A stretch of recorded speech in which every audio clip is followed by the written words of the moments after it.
ছাত্ৰীসকল তোমালোকে নিশ্চয় ভালেই আছা। আজি মই তোমালোকক গণিতৰ সৰু সংখ্যা চিনাক্ত কৰা এইকেইটা চিনাকি কৰাবলৈ ওলাইছোঁ। প্ৰথমে চোৱাচোন, প্ৰথমে আছে 2 1, দ্বিতীয়তে আছে 7 5, তৃতীয়তে আছে 4 6। তোমালোকে বাৰু ঘৰত সংখ্যাবিলাক চিনি পাইছানে? তোমালোকে প্ৰথমে সংখ্যা চিনি পাব লাগিব। এই ক্ষেত্ৰত তোমালোকক মা দেউতাহঁতে সহায় কৰিব, গম পাইছানে? এতিয়া প্ৰথমে আহোঁ 2 আৰু 1টো কোনটো সৰু বাৰু? 2টো নে 1টো সৰু? এতিয়া চোৱাচোন, ইয়াত আছে দুটা বস্তু হয়নে? ইয়াত আছে এটা বস্তু। এতিয়া কোনটো থোপত কমকৈ বস্তু আছে বাৰু? সেইটোৱে হ'ব সৰু হয়নে? এটা আছে, সেইটো হৈছে সৰু আৰু 2টো ডাঙৰ।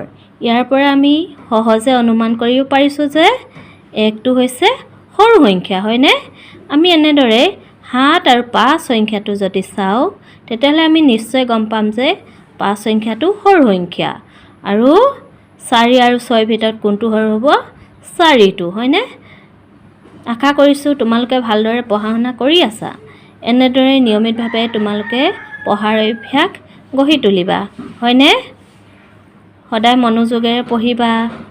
ঠিক আছে, নমস্কাৰ, ধন্যবাদ। তোমালোকৰ পঢ়া শুনাৰ ক্ষেত্ৰত মা দেউতাই সহায় কৰিব বুলি আশা ৰাখিলোঁ।